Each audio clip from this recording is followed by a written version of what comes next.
सोच बदलो, दुनिया बदलेगी। हेलो साथियों, मैं मकबूल अहमद, आप सबका फिर से स्टडी टेबल में स्वागत है। आज जो हम कहानी सुनने जा रहे हैं वह हमारे फैमिली के सबसे मेन सदस्य पर आधारित है। हाँ, आप लोगों ने सही समझा। मैं बाप, पिताजी, डैडी, अब्बू, पप्पा की बात कर रहा हूँ। वैसे तो बाप बच्चों के लिए या फैमिली के लिए बहुत इम्पोर्टेंट होता है। उसी इम्पोर्टेंट का एक पार्ट आज की कहानी है। इस कहानी में मैंने बेटे का एग्जाम्पल लिया है।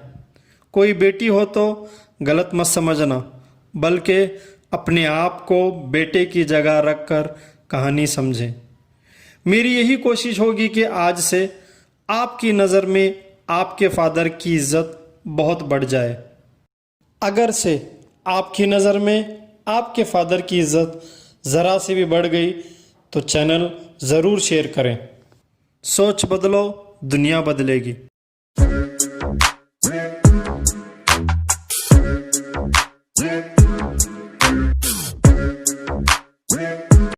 एक बेटा जो पढ़ लिख कर बहुत बड़ा आदमी बन चुका था, एक दिन उसकी ऑफिस में पहली बार उसका बाप आता है। अपने बेटे की तरक्की देखकर बाप बहुत खुश होता है। उसे ऐसा लगता है कि आज मेरे बेटे ने मेरा सर गर्व से ऊंचा कर दिया। बेटा अपने बाप को ऑफिस में काम के बारे में थोड़ी देर बातचीत करता है।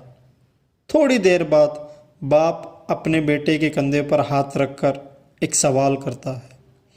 बताओ बेटा, दुनिया में सबसे ताकतवर इंसान कौन है? बेटा फौरन जवाब देता है, मैं। बाप को शौक लगता है कि मेरा बेटा जैसे ही तरक्की कर लिया उसे घमंड भी आ गया। फिर थोड़ी देर इधर उधर की बातें होती हैं, लेकिन बाप अंदर से बेचैन था।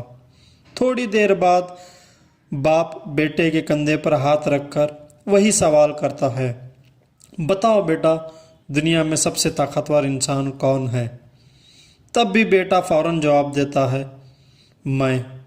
इस बार बाप बड़ा मायूस और उदास होता है। मेरा बेटा बहुत घमंडी हो चुका है। उदास दिल लेकर बाप ऑफिस से निकलने लगता है और दिल ही दिल में ये सोचता है कि ऐ ऊपर वाले, मेरे बेटों को अच्छी अक्ल और सोच देना। दरवाजे पर रुककर बाप एक और बार बेटे से पूछता है, बेटा बताओ, इस दुनिया में सबसे ताकतवर इंसान कौन है? तो इस बार बेटा कहता है, आप। बेटे का ये जवाब सुनकर बाप बड़ा परेशान हो जाता है। पहली दो बार पूछने पर जवाब मैं था, लेकिन इस बार जवाब मेरी तरफ इशारा कर रहा है। बाप को रहा नहीं गया, बेटे से पूछ ही लिया, बेटा इस बार जवाब दूसरा क्यों? बेटे का जवाब सुनकर आपकी नज़र में आपके फादर की इज्जत ज़रा सी भी बढ़ गई तो चैनल ज़रूर शेयर करें।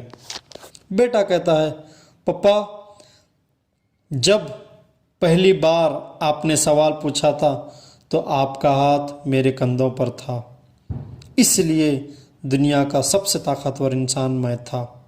दूसरी बार भी आपका हाथ मेरे कंधों पर था, तब भी मैं ही दुनिया का ताकतवर इंसान था। जब तीसरी बार आपने पूछा तो मेरा जवाब आप थे, क्योंकि तब मेरे कंधों पर आपका हाथ नहीं था। ये सुनकर बाप बहुत खुश हुआ और अपने बेटे को गले लगाया और आंसू आ गए। इस कहानी की सीख या मॉरल ऑफ द स्टोरी, जब तक हमारे माँ बाप का हाथ हमारे कंधों पर है, हम सारी दुनिया जीत सकते हैं और उनकी दुआ से इस दुनिया के सबसे ताकतवर इंसान बन सकते हैं। इसीलिए साथियों, अपने माँ बाप का खूब खूब ख्याल रखें। उनकी एक दुआ हमारी ज़िंदगी बदल सकती है। इसीलिए तो किसी ने क्या खूब कहा है, गम में भी जीने की चाह मिल गई, अंधेरे में एक नई राह मिल गई। मैं मुश्किलों को उस वक्त भूल जाता हूँ, माँ बाप के कदमों में जब पनाह मिल गई। सोच बदलो, दुनिया बदलेगी। Thank you so much.